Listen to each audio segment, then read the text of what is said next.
Hello and welcome back to Rage Gaming and welcome to Immortal Necromancer. Basically talking about the closest thing I can make that is an immortal build for Necromancer while still keeping the DPS solid. The point of this build is entirely for the upcoming Blood Forges. When the Abattoir of Zir event begins, they're said to be much harder than a tier 100 and the devs insanely claim that the highest tier 25 will be impossible. So we're going to need to be both outrageously survivable while also dealing enough damage to actually clear the mobs and kill the mini boss that spawns at the end. So the build I have today is clearing tier 100s so smoothly, aggressively fast, it's fantastic, that I'm pretty happy and confident, at least to begin with in the Blood Forges, and we may adapt it as we go. There's multiple changes I can make, and I might make them when the Blood Forges actually arrive. Maybe I need to go more defensive and less DPS, or maybe actually need more DPS and less defensives. As it stands, we're dumpstering tier 100s, so it's going to be a strong starting point, but naturally, we don't truly know what's going to need to be updated until we get to test it for real. Until then, here's my plan basically. The build uses this uber unique as its core, the Melted Heart of Selig, which provides an insane amount of not just damage reduction,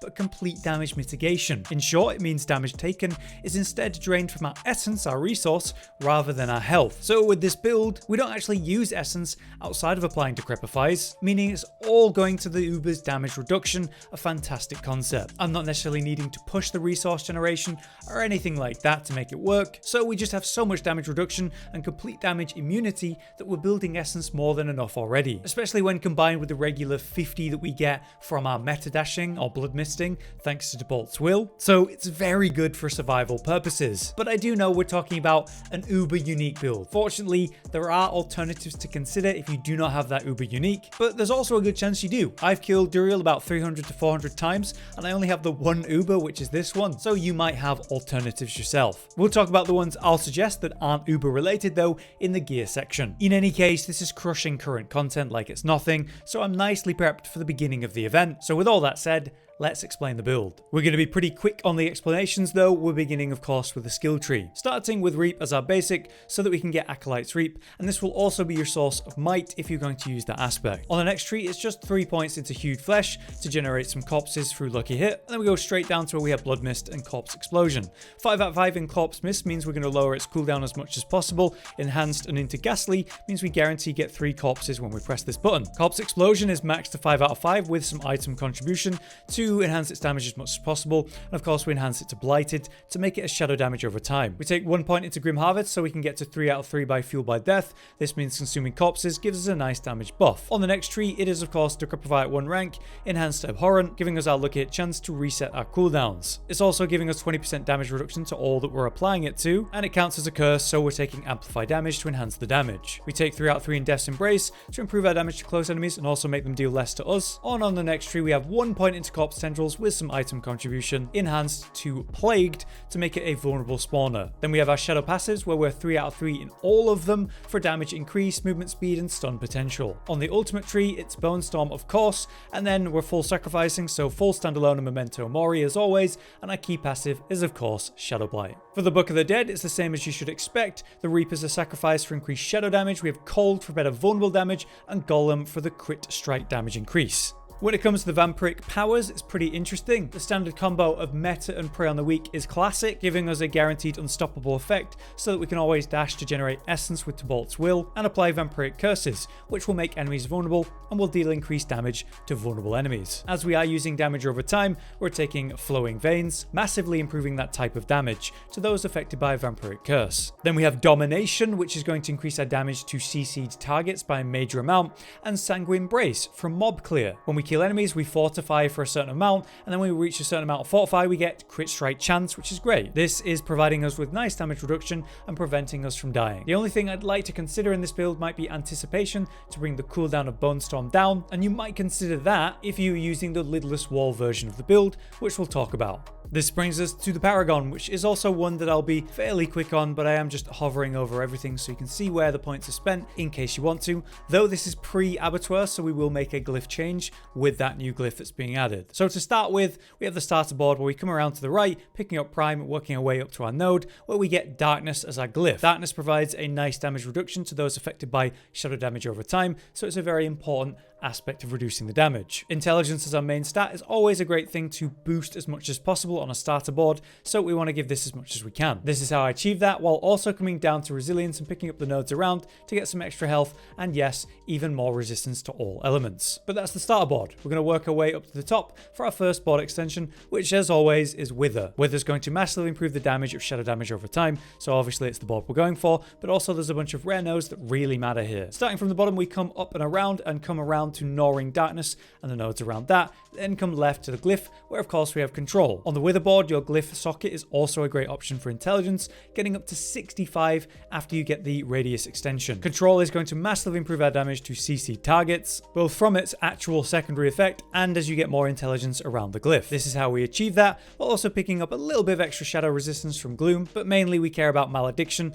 and the nodes around that for extra shadow damage. At which point we need to go pick up the rest of the rare nodes, so we work our way up and around to pick up Lingering Shadows and the nodes around that, come around to Dragging Shadows again for the nodes around that, and working our way over to Wither at last. This leaves us in an interesting position where we only have to spend 5 points to make it to the gate here, and then another 5 points to the gate here. So we actually come back to that. To start with, we go left though, just to get one board on its own as board 3. This is of course Scent of Death, the major damage reducer when there are corpses around, which is always. We enter the board and work our way to the Glyph, going down to Preservation and the nodes around that for the extra armor that provides, and activating the Glyph socket where we have Essence, giving us major crit strike damage improvements and crit strikes dealing way more damage to enemies that are not healthy. Since this is a damage over time build, that pretty much is always triggering. We're not really one-shotting anything, we're building up damage, and then this skyrockets the damage even more. And then working my way out and to the left to pick up Scent of Death. While we're here, we come up to Ruin, which gives us great damage to healthy enemies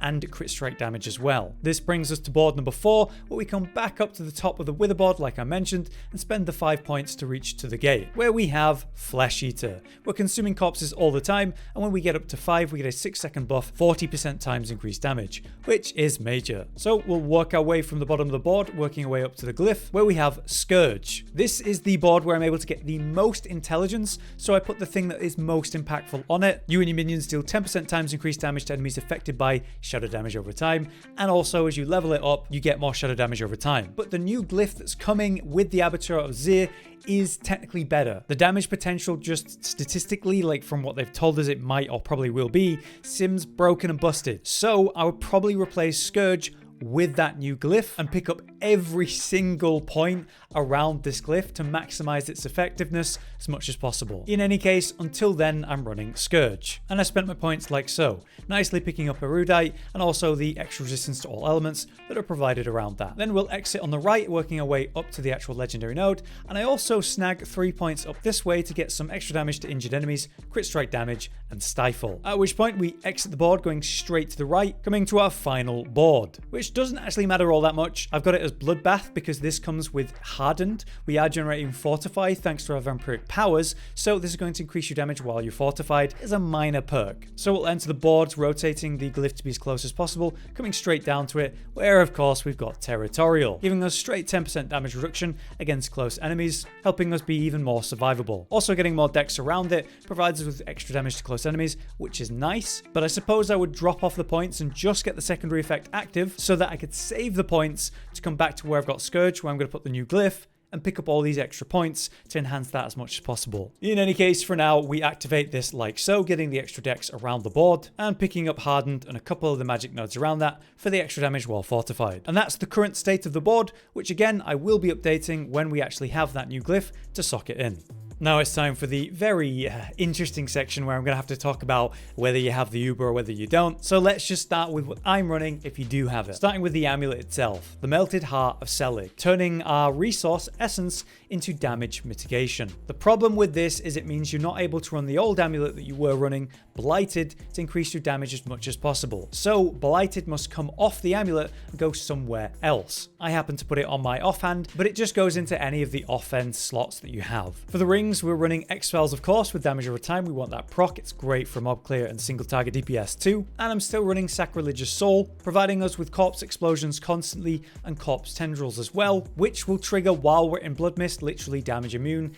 It's a major increase to our DPS as well as quality of life. Not to mention its affixes are awesome. On the left side, we have the Helm of Disobedience, generating lots of armor. Armor is going to be really important in the Abattoir of Zir. You're going to want towards 15,000 armor with, Disobedience fully active to reach the max physical damage reduction you can get in a tier 25. It won't be as bad as that in like a tier 1, 5, or even 10, but it will be a major detail. On the chest piece, we have Shielding Storm. We're going to be getting a nice big barrier via Bone Storm very regularly, so great damage reduction there. And on the gloves, we have Ultimate Shadow. Again, this can go on any offensive slot, whatever order you find it. This just turns your Bone Storm into shadow damage over time, which is very important. The legs are, of course, Tibalt's Will, the major increase of damage after we are unstoppable for 4 seconds, and while we're unstoppable at that. Also, every time you become unstoppable through, say, a meta dash or your Blood Mist, you'll get 50 primary resource on a 4-second cooldown, helping keep your resource high for seligs. On the boots, we have to run Explosive Mist because it's going to help keep the Blood Mist cooldown low,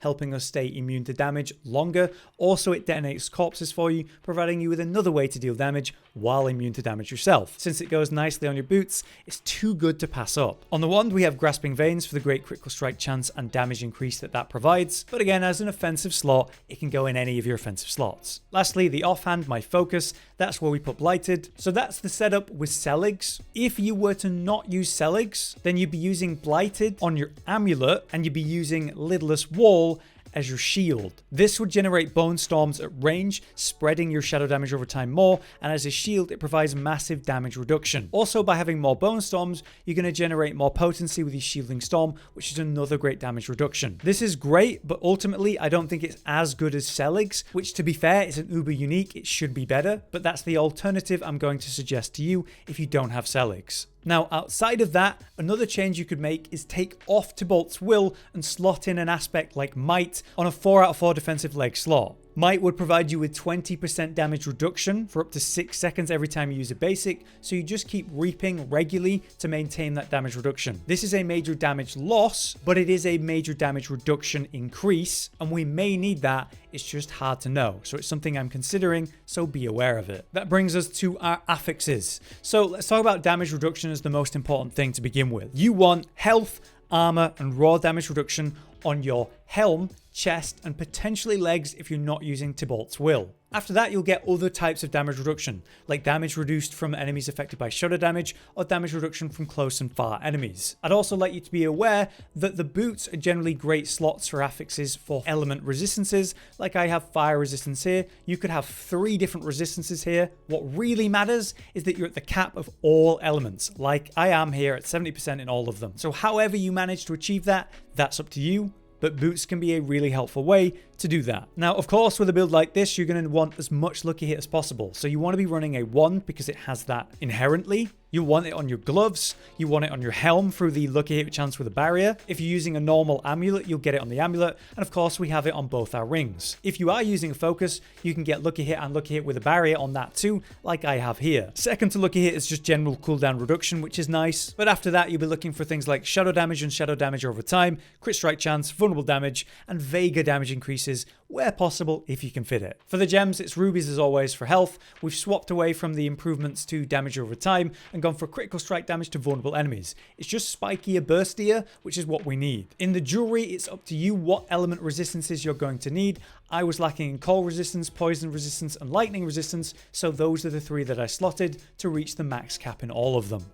So, in conclusion, this is a super survivable version of an Infinimist build, providing you with that ridiculous damage reduction. And as I've explained, we can get even more damage reduction if we were to take off Tibalt's Will and slot in the Might aspect for that extra 20% damage reduction that we can maintain constantly by using Reap regularly. Question is, do we still need enough damage to clear a Bloodforge? What matters more, being as tanky as possible or still having enough damage output? Or will we need a lot of damage output to even be able to kill things? We don't know until we actually get to play and test, and that's why it can be a bit complicated. But that's the swap that I would make if I somehow needed even more damage reduction, which like I said is possible based on what they said. Also, we haven't been able to test that new glyph that they're showing, but obviously it's going to be meta, and I did explain where I would make that change in this Paragon board. On the other hand, if you're able to clear without going this defensively hard, the shield version using Lidless Wall is going to be great, and is exactly what I'd be forced to run if I didn't have seligs. Like I said, you get bigger shields from Shielding Storm, you'll spread more dots from all the different bone storms, and the shield itself will provide block chance as another hefty form of damage reduction. Really, it just comes down to seligs versus lidless wall, and you probably have better DPS with the wall because you've got extra bone storms and you keep your amulet slot, of course. But logically, seligs should be providing us with way more damage reduction big picture because it's an uber unique that's meant to. Having uber uniques might actually be required to clear tier 20 plus of the Abattoir, based again on what the devs have said, but we won't know until we get to play it. So it's likely I'll be back after the launch of the event to tell you what I've tested and learned, so please look out for those build videos at the time. For now though, I've been Hollow, you've been you, thank you for watching, see you next time. Josh, Cotton, and Hollow with the videos, dropping the humor like a hammer on your tippy toes, bringing entertainment on a daily arrangement to take our insanity and turn it into entertainment. Yes, I said entertainment twice, to reiterate that it is nice to look into your faces on a mostly daily basis when you let us in your homes to make the whole world a stage. Goodbye.